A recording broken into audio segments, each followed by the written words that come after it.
I don't know what I want, and maybe that's not so bad after all.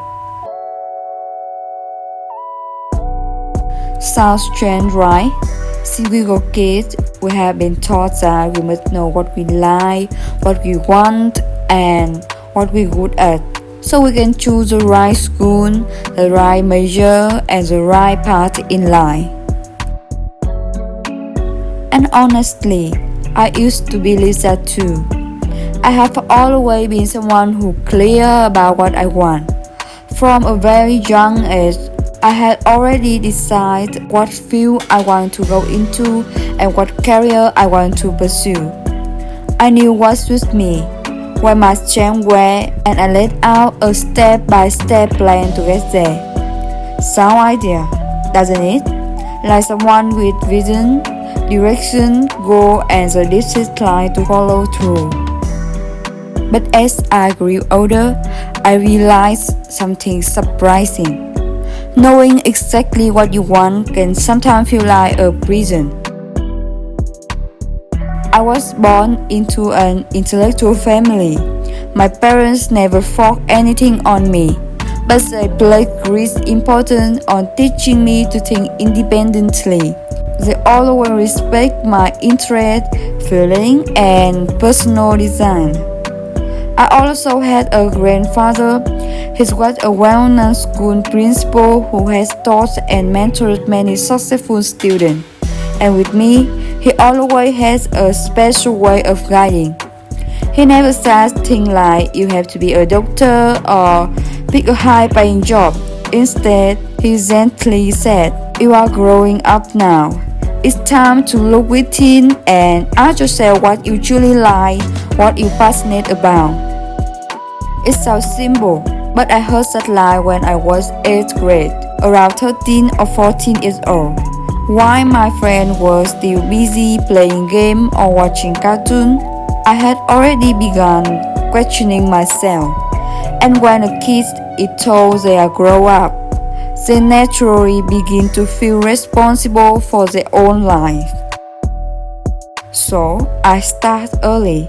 I got into the habit of observing myself, asking questions like, what do I want to do later?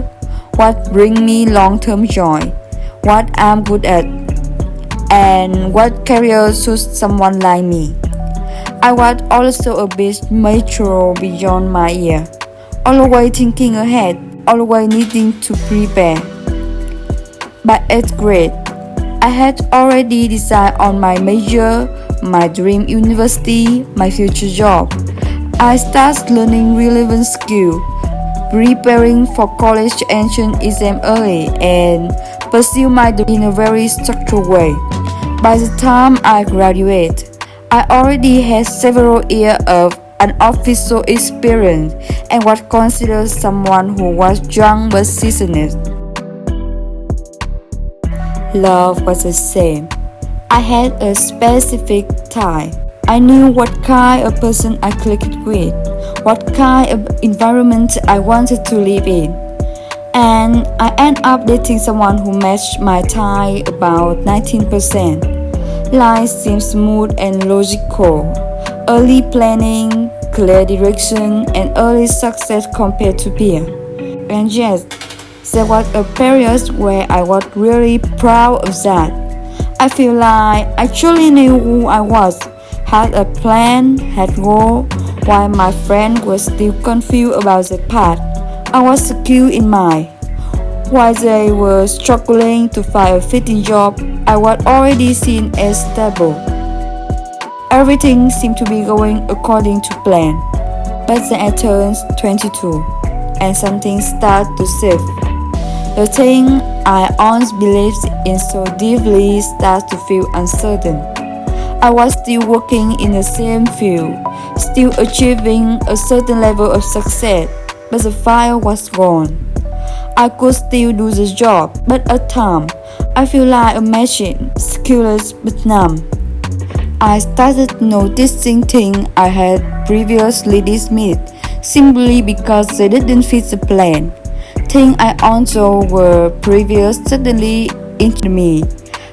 I no longer wanted everything to be clear-cut. I crave a bit of blur, a bit of pause, a bit of unknown. And then the confusion creep in. Wait, am I going off track? Am I just being lazy or losing motivation? Am I still me? Why don't I love what I used to anymore? At that point, I was scared. I have lived my entire youth following a clear roadmap, and for the first time, I found myself at a crossroad with no sign, no direction, no certainty. A vague fear began to take over. But then, something strange happened. More I let myself experience things outside the plan, the more I relieved I left. Not knowing what I want wasn't as terrifying as I thought. It wasn't a failure, it was an opportunity. An opportunity to pause and listen more closely to the voice within. An opportunity to stop pretending to have it all figured out. An opportunity to stop feeling guilty for waking up one day and thinking, maybe I don't love this job anymore. The space between knowing and not knowing is where exploration lives.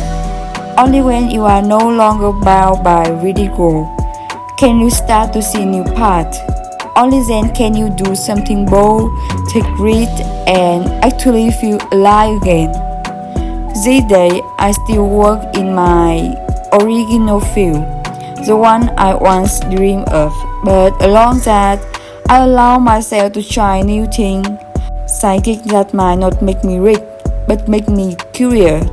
Not because I'm chasing change, but because I want to understand myself better, to see if there's something else that sparks joy or rekindles that inner flame. I have also dated people outside of my usual type, not to change my present, but to experience life from different angles. Of course, I'm now back with someone who does fit my type, because what's right tends to stick around, but the journey makes my life more colorful, more complex. I no longer make detailed 12-month plan. Instead, I create a bingo board this year. Each square represents a small adventure, something I have always feared, something I have never done, and something that's completely outside my career plan. I have no idea where 2025 will take me, and for the first time, I feel totally okay with not knowing. So, if you are also in that space of not knowing what you want, don't rush to fork an answer. Sometimes uncertainty is perfect beginning to something truly meaningful. Keep going, keep trying, keep living, because who knows, maybe in the absence of a plan, you stumble upon the most beautiful version of yourself.